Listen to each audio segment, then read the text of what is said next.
اللہ تبارک و تعالی کی نعمتیں ہم پر ہر وقت، ہر لمحہ، ہر گھڑی، ہر آن بے شمار ہو رہی ہے۔ میں نے جو قرآن کریم کی آیت کریمہ پڑھی ہے، ایک جو ٹکڑا پڑھا کہ اللہ تعالیٰ نے اس میں فرمایا وَقَلِيلٌ مِّنْ عِبَادِيَ الشَّكُورُ کہ میرے شکر گزار بندے، میرا شکر ادا کرنے والے بندے وہ تھوڑے ہیں۔ اور دوسری جو آیت پڑھی اِنَّ الْإِنسَانَ لِرَبِّهِ لَكَنُودٌ کہ بے شک انسان اپنے رب کا بڑا ناشکرا ہے۔ اللہ تبارک و تعالی نے اس میں ہماری حالت اور کیفیت بیان کی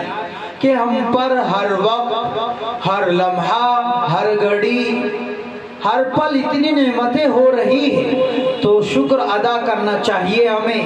لیکن ہم شکر ادا نہیں کر رہے ہیں۔ اسی وجہ سے اللہ تعالیٰ کو کہنا پڑا کہ میرے شکر گزار بندے وہ بہت تھوڑے ہیں۔ ایک عجیب و غریب حدیث میں ہے، یعنی یہ حدیث حضرت داؤد علیہ السلام وہ فرماتے ہیں کہ میں نے اللہ تعالیٰ سے درخواست کی، اللہ تعالیٰ سے کہا یا رب ادنا نعمتک علیہ، اے میرے رب آپ کی نعمتیں مجھ پر بے شمار ہیں، لیکن سب سے کم نعمت، سب سے ہلکی نعمت وہ کون سی نعمت ہے اس کو جاننا چاہتا ہوں۔ اللہ تعالیٰ سے سوال کر لیا حضرت داؤد، یہ بہت بڑے نبی اور رسول ہوئے۔ تو اللہ تعالیٰ نے کہا یا داؤد تنفس، اے داؤد سانس لو۔ چنانچہ اللہ کا حکم ہوا، حضرت داؤد نے فتنفس سانس لی، یعنی سانس باہر سے ہوا اندر داخل کی۔ تو حضرت داؤد نے جب سانس لی تو اللہ تعالیٰ نے کہا ھذا نعمتی علیک، ھذا ادنا نعمتی علیک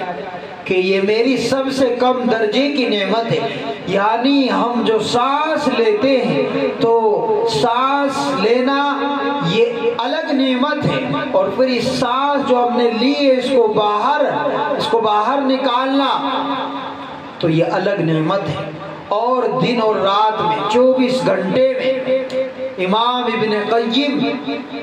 انہوں نے ذکر کیا ہے کہ انسان 24 گھنٹے میں 24,000 مرتبہ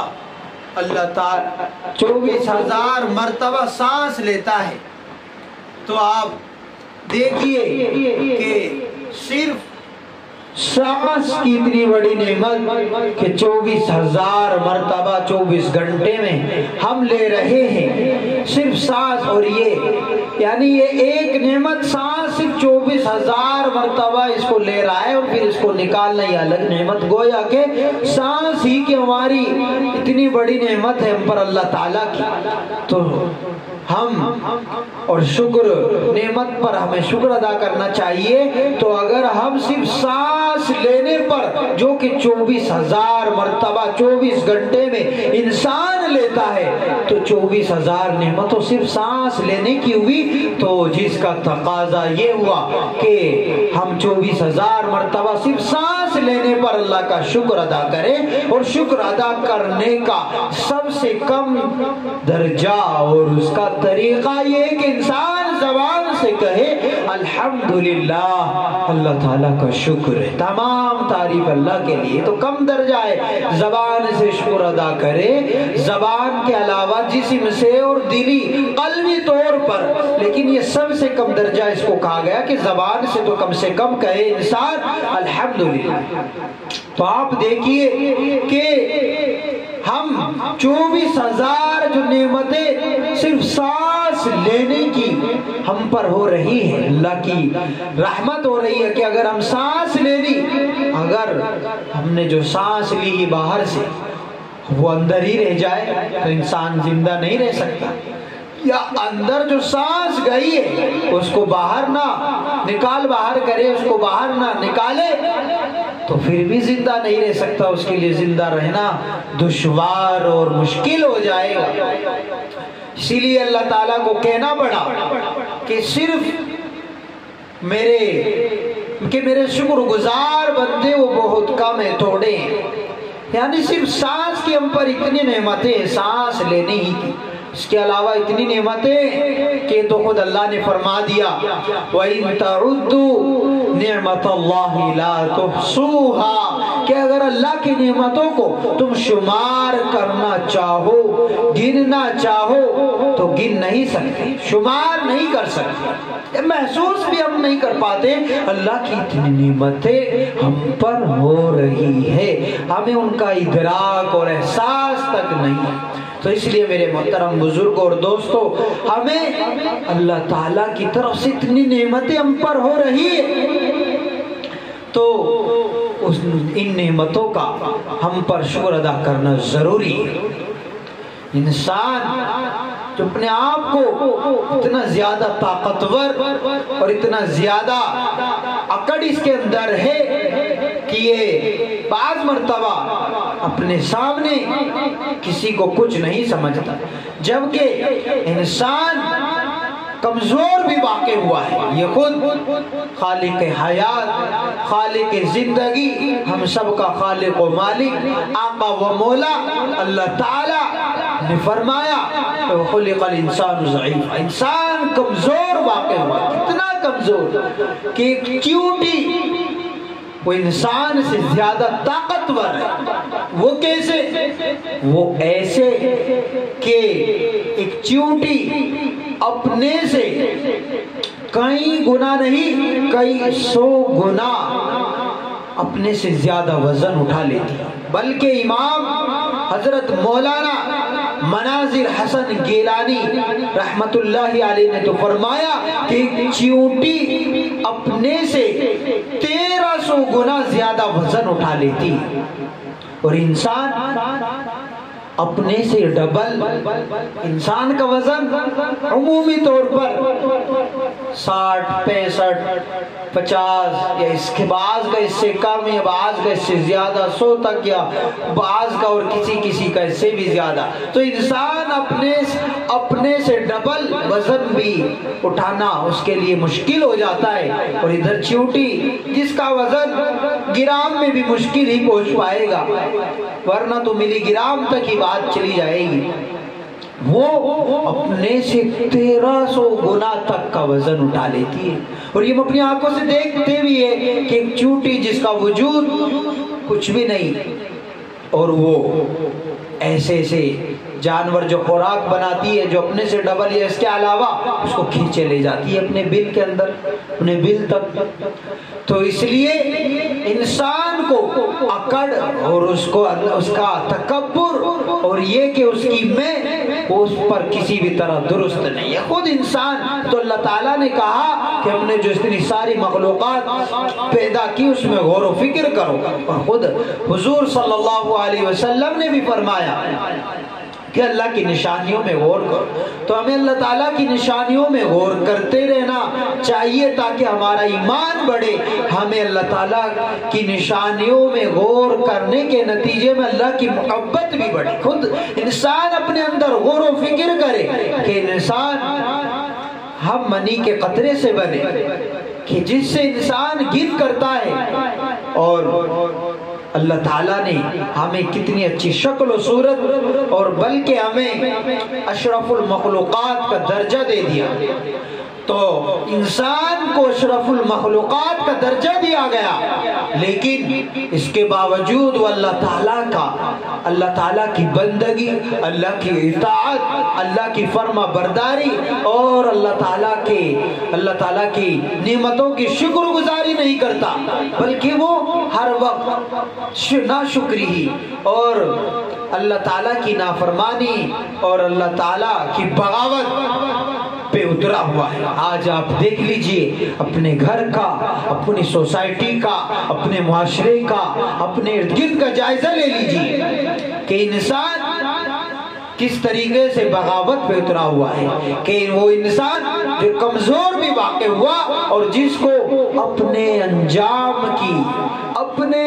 اگلے لمحے کی کہ اس کے ساتھ آئندہ آنے والے لمحے میں، آنے والے وقت میں، آنے والے کل میں کیا ہونے والا ہے اس کی خبر نہیں ہے،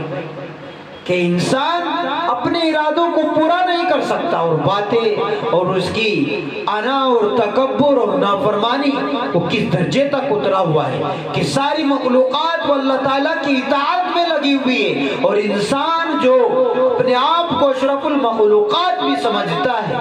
وہ اللہ تعالیٰ کے حکموں کو پورا نہیں کر رہا ہے، اللہ کی اطاعت اور بندگی اور اللہ کو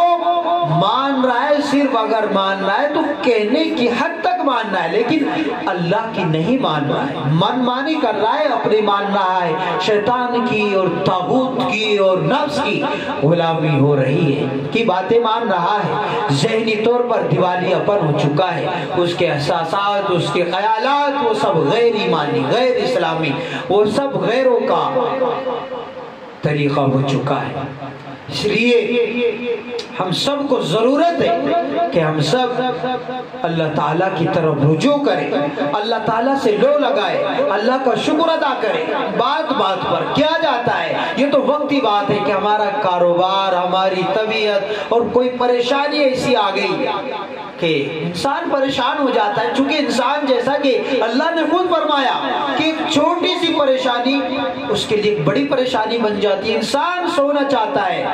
لیکن سو نہیں پاتا، انسان چاہتا ہے کہ اس کو نیند آئے لیکن نیند نہیں آ رہی، یعنی انسان اپنے ارادوں کو پورا کرنے سے عاجز اور قاصر ہے۔ وہ چاہتا ہے کہ میرے یہاں لڑکا پیدا ہو لیکن اس کے یہاں لڑکی پیدا ہو جاتی ہے، وہ چاہتا ہے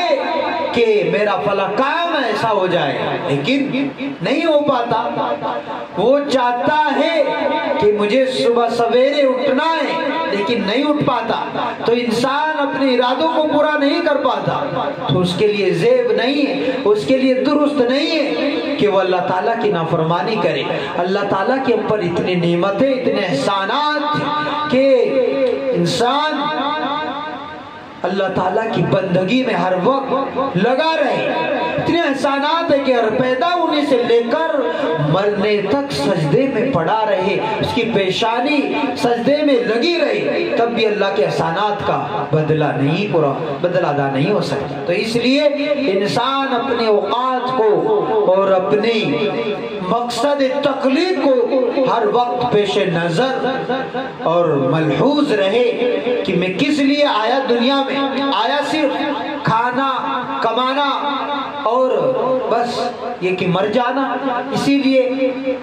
آپ کی پیدائش اور تخلیق نہیں ہوئی۔ ساری چیزیں، سارے جانور وہ بھی یہی کام کر رہے ہیں، وہ بھی اپنے بچوں کی پرورش اور ان کی تربیت میں لگے ہوئے ہیں، لیکن ایک انسان کو کہ جس کے لیے ساری کائنات میں موجود ساری چیزیں وہ انسان کے لیے پیدا کی گئی، لیکن یہ ساری چیزیں تو اپنا مقصد تخلیق پورا کر رہی ہے، اللہ کا ذکر بھی، اللہ کی تسبیح بھی، اللہ کی تقدیس بھی، اللہ کی تحمید بھی بیان کر رہی ہے، اور ایک انسان کہ جو ساری چیزیں اس انسان کے لیے خلق لکم ما فی الارض جمیعا، کہ ساری چیزیں ہمارے لیے اور انسان اللہ کے لیے، لیکن پھر بھی اللہ کو اور اللہ کی ماننے کے لیے تیار نہیں ہے۔ میرے محترم بزرگ اور دوستو، ہمیں اس وقت میں، ایسے ماحول میں، آج جس وقت امت مسلمہ کھڑی ہوئی ہے، پریشان حال ہے، چاروں طرف سے ایک پریشانیوں کا نہ رکنے والا نہ ختم ہونے والا سلسلہ ہے، ہر طرف سے آزمائش ہے، حالات ہے، ہر طرف سے پریشانی ہے، تو ان سب